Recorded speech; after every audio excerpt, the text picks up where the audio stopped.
तो दोस्तों, Asahi India glass limited ने अपने क्वार्टर फोर के वित्तीय नतीजे जारी कर दिए हैं। ये एक ग्लास मैन्युफैक्चरिंग कंपनी है और इन्होंने लाख रुपीस में उनके नतीजे या नंबर्स दिए हैं। हम इसको करोड़ में कन्वर्ट करके आपकी सहूलियत के लिए हम करोड़ में इसको बात करेंगे। डायरेक्टली जाते हैं रेवेन्यू की तरफ। रेवेन्यू यानी कमाई पिछले साल के इसी क्वार्टर में अगर हम देखेंगे तो 1179 थी।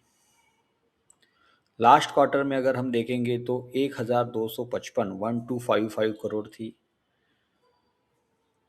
करंट क्वार्टर में अगर हम रेवेन्यू देखेंगे तो 1354 करोड़ इतनी इनकी कमाई थी, रेवेन्यू था। तो अगर आप देखेंगे कि ईयर ऑन ईयर बेसिस पे 14.5-15% की बढ़त ईयर ऑन ईयर बेसिस पे दिखाई दी है। क्वार्टर ऑन क्वार्टर बेसिस पे 8-9% की हमें रेवेन्यू में ग्रोथ दिखाई दी है। क्वार्टर ऑन क्वार्टर बेसिस पे भी ग्रोथ है, ईयर ऑन ईयर बेसिस पे भी ग्रोथ है। अगर हम एक्सपेंसेस की तरफ बढ़ते हैं तो एक्सपेंसेस में पिछले साल में इसी क्वार्टर में टोटल एक्सपेंसेस थे 1064 यानी 1064 करोड़।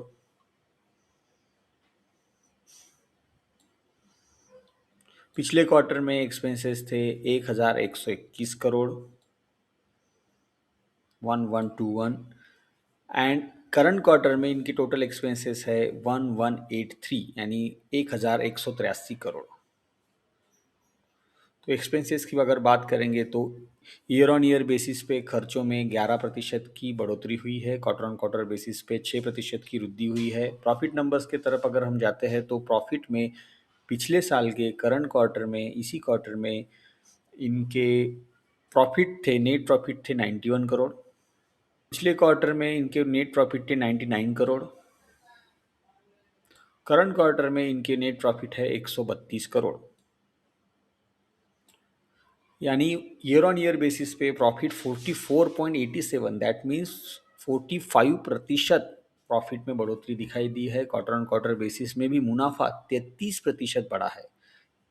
अर्निंग पर शेयर की बात अगर करेंगे तो पिछले साल में इसी क्वार्टर में अर्निंग पर शेयर था 3.80 रुपये प्रति शेयर।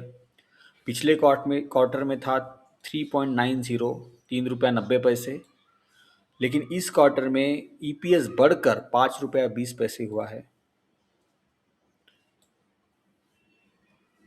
अगर दोस्तों एआईएस की बात करते हैं तो ये ऑटोमेटिव और एग्रीकल्चरल सेगमेंट में लीडिंग कंपनी है, मार्केट लीडर है। कंपनी ऑटोमेटिव ग्लास मार्केट में अपनी मजबूत पकड़ बनाए हुए है, जहां मारुति सुजुकी जैसे बड़े ब्रांड्स इनके प्रमुख ग्राहक है। डिविडेंड भी दिया है कंपनी ने, ₹2 प्रति शेयर का डिविडेंड कंपनी ने दिया है। पावर और फ्यूल ग्लास मैन्युफैक्चरिंग में एनर्जी की लागत अहम होती है।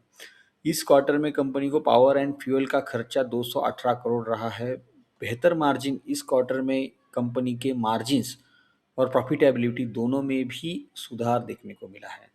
हमारा कंक्लूजन है कि रेवेन्यू में सालाना और तिमाही आधार दोनों आधार पर कंपनी की अच्छी पकड़ रही है। एक्सपेंसेस कंट्रोल में है, जिसकी वजह से प्रॉफिट और ईपीएस में बहुत तगड़ी ग्रोथ देखने को मिली है। डिविडेंड का ऐलान किया है निवेशकों के लिए, वो जो कि अच्छी खबर है। अगर आपके पास आशाई इंडिया के शेयर्स है तो इस वीडियो को लाइक कीजिए, शेयर कीजिए और अपने दोस्तों को सब्सक्राइब कीजिए। Thank you.